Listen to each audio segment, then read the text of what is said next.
C'est fou comme parfois un tout petit détail dans un roman peut nous ouvrir les portes de réflexions philosophiques complètement vertigineuses.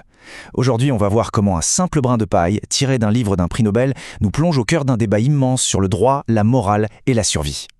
Allez, on plonge directement dans le vif du sujet avec ce titre, Beau sein, belle fesse, de l'écrivain chinois Mo Yan. Bon, c'est un titre qui interpelle, c'est le moins qu'on puisse dire, mais l'histoire qu'il y a derrière, elle est à des années-lumière de ce qu'on pourrait imaginer. Non, en fait, ce livre nous raconte l'histoire absolument poignante d'une famille très modeste en Chine, pile au moment de la montée du régime communiste. C'est avant tout une chronique de la survie, face à une famine qui ravage tout. Alors voilà, la faim les pousse à tout quitter, à fuir la campagne pour la ville, dans l'espoir de trouver un peu d'aide. Mais ce qu'ils découvrent là-bas, c'est une misère peut-être encore plus grande, des rues noires de monde, des gens affamés partout. Et là, au milieu de cette foule en plein désespoir, l'auteur nous fait remarquer un détail. Un détail à la fois tout petit, presque invisible, et en même temps absolument terrible. Beaucoup d'enfants portent un brin de paille, juste un, glissé dans le col de leurs vêtements. Alors ce brin de paille, non, ce n'est pas du tout un hasard. C'était un code, un signe terrible qui disait à tout le monde « cet enfant est à vendre ». C'était une façon silencieuse d'afficher une réalité d'une brutalité sans nom. Pour survivre, des parents en étaient réduits à vendre leurs propres enfants. Forcément, une image pareille, ça nous percute. Et ça nous amène à la question fondamentale que l'article source va explorer. Est-ce qu'un acte pareil peut être considéré comme légitime? Et si oui, dans quelles circonstances? C'est une question qui dérange évidemment. Le roman de Mo Yan, en fait, devient une sorte de porte d'entrée vers une réflexion bien plus vaste qui touche au droit naturel. Quelle est la nature du lien parental? Est-ce que les parents sont propriétaires de leurs enfants ou est-ce qu'ils en sont simplement les gardiens, les tuteurs? Si on revient à l'histoire, la mère, Shangguan Lushi, elle se retrouve face à ce choix impossible. Et elle accepte de donner une de ses filles à une femme de la haute société. Mais ce qui est absolument crucial ici, c'est sa motivation. Il ne s'agit pas de faire de l'argent. Il s'agit d'offrir une chance de survie à son enfant.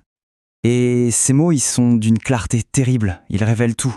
Elle dit à la femme qui prend sa fille « Je ne veux pas d'argent. Je vous supplie seulement de bien la traiter. » Tout ce qui compte pour elle à ce moment-là, c'est le bien-être de l'enfant. Rien d'autre.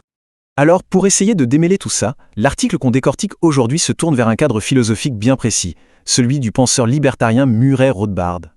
Dans son livre majeur, L'éthique de la liberté, Rothbard dédie un chapitre entier à cette question très complexe des droits des enfants.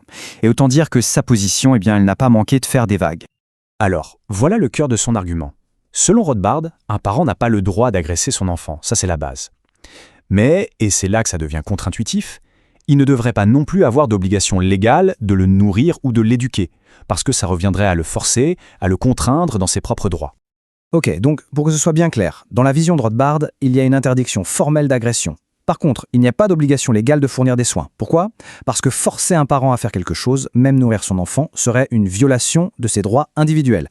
Dans ce modèle, les parents ne sont pas propriétaires, ils sont des tuteurs, des gardiens, dont le rôle est d'accompagner l'enfant vers son autonomie. Et cette perspective nous amène à une distinction qui est vraiment, vraiment essentielle pour comprendre tout le débat. La différence entre ce qui est légal, ce qui est légitime au regard du droit, et ce qui est moral. D'un côté, on a le droit naturel, tel que Rothbard le définit. De ce point de vue, la décision de la mère pourrait être vue comme un acte légitime. C'est un acte de tutelle dans une situation de survie absolue. Et de l'autre côté, il y a la morale, notre conscience, qui nous crie que ce choix est une tragédie absolue, qu'il est déchirant, et qu'aucun parent ne devrait jamais avoir à le faire. Ce qu'il faut bien comprendre, c'est que la légitimité juridique et le jugement moral, ce sont deux choses bien distinctes. Un acte peut être autorisé par le droit naturel tout en étant moralement insupportable.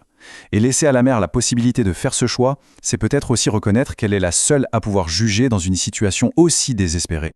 Mais attendez, l'analyse ne s'arrête pas là. Un commentaire sur l'article source va proposer de retourner complètement le problème pour s'attaquer à la racine même de la tragédie. En gros, ce que cette personne dit, c'est « on débat du choix de la mère, mais c'est regarder le symptôme, pas la maladie ». La vraie question, la seule qui compte peut-être, c'est « comment a-t-on pu en arriver là ?» Qu'est-ce qui a créé une situation où un parent en arrive à envisager une chose pareille? Et son raisonnement, il est assez simple, en 3 temps. D'abord, bien sûr qu'il faut être horrifié. C'est une réaction saine et normale. Deuxièmement, interdire cette solution terrible, la vente, ça ne règle rien. Ça ne fait qu'enfermer encore plus les victimes dans leur désespoir. Et troisièmement, il faut chercher la cause première. Et pour ce commentateur, la cause des famines d'une telle ampleur, c'est quasiment toujours l'action de l'État. Et ça débouche sur cette question qui est vraiment percutante. En dehors d'un État, Quelle force aurait le pouvoir de créer les conditions d'une famine si totale, si absolue, qu'elle pousse des parents à de telles extrémités? La conclusion de ce point de vue, elle est sans appel. Le véritable ennemi de la relation entre un parent et son enfant, ce ne serait pas le principe de liberté individuelle du droit naturel, ce seraient plutôt les politiques collectivistes, qu'elles soient d'inspiration religieuse ou socialiste, qui créent ces situations de détresse extrême.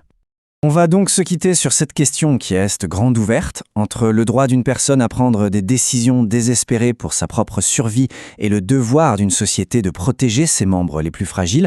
Où est-ce qu'on place le curseur? La question, bien sûr, reste entière.